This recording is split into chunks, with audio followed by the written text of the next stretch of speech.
Welcome to the Spotlight on America, the show that is about the ordinary people living in America, people like you and me who have a story to tell, to share, to inspire.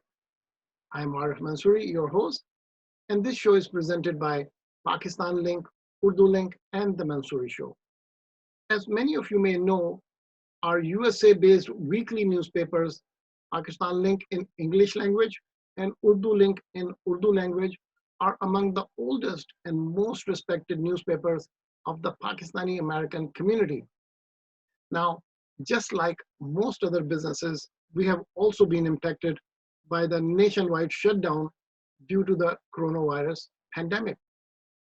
Many of our readers are not able to get the printed copy of our newspapers at the places of worship, restaurants, bookstores, and other places where one can pick up a printed copy of our newspaper nationwide as they are closed. We hope that this situation is only temporary. Now, however, both of our newspapers are also available online. We recommend to our readers at this time to please read the digital copy of these newspapers at our website at www.pakistanlink.com. In this series of short videos, we will also highlight the writers who contribute to our newspapers, our advertisers, and our sponsors. The objective is to let you know how you can benefit from what they have to offer. Today, we will talk to one of our writers who has written a very timely article chock full of much needed information and advice for the current situation. This article will be published in the next issue of Pakistan Link. The whole world is suffering from the coronavirus pandemic at this time. The entire world is shut down. We here in California started our shutdown in the middle of March. Actually, I think Governor Newsom announced the shutdown on 20th of March. So most of us have been in isolation, staying at home for 4 weeks, and some of us have been at home for longer than that. And this isolation is causing all kind of mental issues. And to talk about this, we have invited Irem Choksy, who is a mental health therapist. She is a graduate of Berkeley and currently resides in Northern California. First of all, Irem, welcome to our show. Thank you so much for having me on your show. I've talked to many of my community members. Most of us are feeling frustrated, fearful and worried about our health and also the financial future. And many of us are suffering sadness, depression, anxiety, and panic attacks. And what we would like to know is there is sadness, or we can call it cabin fever, and then there is mental health issue that needs to be addressed by a medical professional. So how do you differentiate what is cabin fever versus a clinical depression, which does require medical help? So can you describe what is cabin fever? Sure.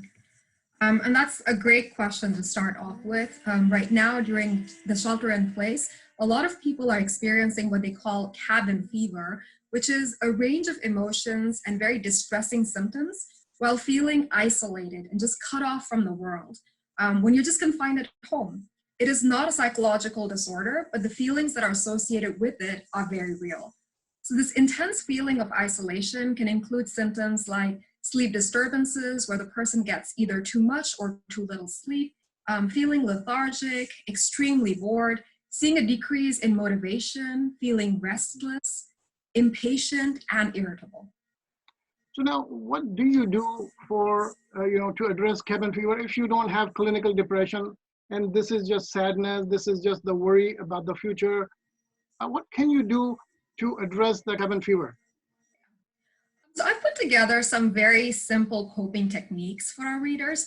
There are 7 that I think are just very easy to start working on, right? The first one is checking in with family and friends, right? Staying connected via phone or just staying connected with a video platform such as this is a great coping tool, and it's very beneficial to reduce that isolation.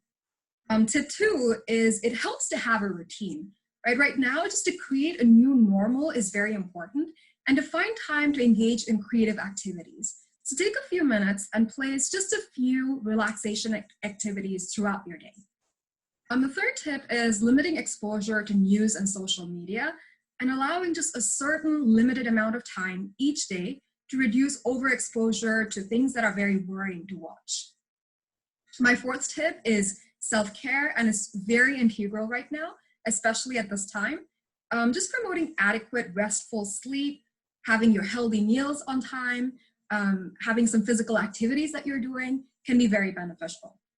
The next tip is to take a glimpse into your past and evaluate how you've coped with past stressors, right? Whether it was cooking or music, reading, art, prayer, all of those things are very helpful, and it's time to tap into those things.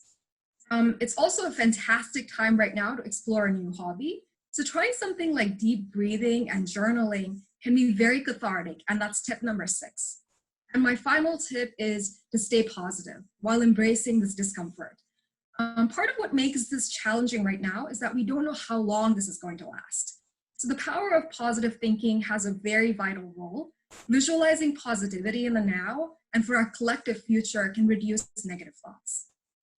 So this is very helpful information for people that are really feeling anxious and worried about their future, about their health.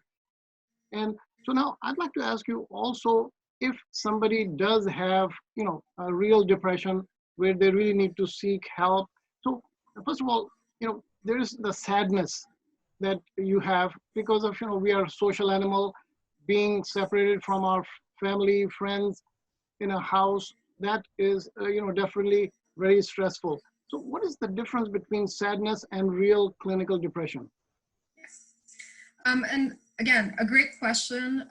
And something that I'm often asked is, how do I know if I am clinically depressed or if I'm just sad, right? And first off, let's just make this very clear. It is very normal for anyone to experience feelings of sadness, right? Most people go through periods of feeling sad, especially after experiencing loss or during and after a stressful period, like our current shelter in place.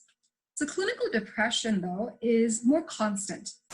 The sad or the empty feeling does not quite go away after a couple of weeks, and everyday activities that are routine become a struggle to accomplish. So everyday routines like eating, sleeping, working, and socializing are heavily impacted. It is not necessary for a person suffering from depression to experience all of the symptoms that we have listed, but some may experience a few, while others may experience several of these symptoms. So what are those symptoms that will indicate to you that someone has the clinical depression where they need to, reach out to a medical professional and seek help? Yeah, so almost all the people suffering from depression express that they have a decrease of pleasurable activities, and they see a reduction of energy. They feel very disconnected socially. They have trouble with sleep, where they're sleeping either too much or too little, and they have this overall persistent feeling of sadness. And sufferers of depression also experience either an increase or a decrease in their appetite, which is also sometimes accompanied by weight fluctuations. There's an overarching feeling of this empty and numb mood, and you just don't seem to be able to enjoy any activities around you. There's also this feelings of hopelessness or pessimism. The person can experience even self-loathing. It's like being tied with a rope to someone you really dislike. There's also symptoms of irritability and anger, and this is especially true and seen in men because per our societal standards, it's harder for men to show themselves in this kind of a vulnerable state. There's also feelings of guilt and worthlessness or helplessness, feeling restless, having trouble sitting still. Some people even experience difficulty with concentrating or remembering and making decisions. Some people may also experience just aches and bodily pains, cramps, problems with their digestion, without having any clear physical cause for any of those bodily aches or pains.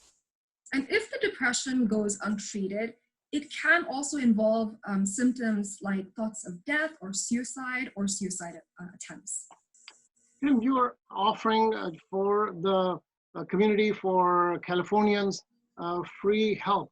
But now, before we talk about that, I'd like to mention that you have written an article that is on this very subject, and that article is going to be printed in Pakistan Link. That's Beyond Blue During COVID-19, Cabin Fever, Sadness, and Depression. That is the title of your article that is being published in Pakistan Link of April 24. Anyone that is interested in getting a copy of it, they can write to us at salam@pakistanlink.com to obtain a copy. And also people can call you. So I'd like you to please talk about what you are offering at no cost to the community.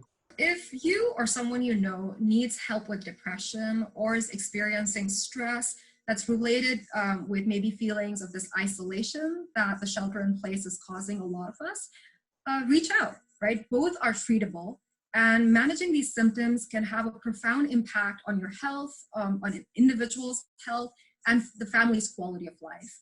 I am a licensed mental health therapist, and I am currently offering free non-emergency after-hours mental health support to the residents in California.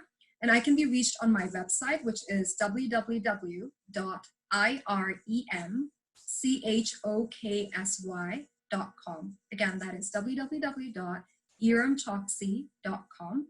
Or you can call me at 408-782-IREM. And again, that phone number is 408-782-4736. Thank you so much for sharing such wonderful information with us. These are the times that we have to be sensitive to the times, but we also have to maintain hope, positive thinking, and joy, and hope for a better future. Thank you so much again, and really appreciate all that you're doing. Keep up the great work. Thank you. Thank you, I appreciate it. Thank you for watching our show today. Please keep sending us your feedback, your comments at our email address, salam@pakistanlink.com. Please stay safe, and also please stay in touch. Read the link, Urdu Link, Pakistan Link. Khuda Hafiz.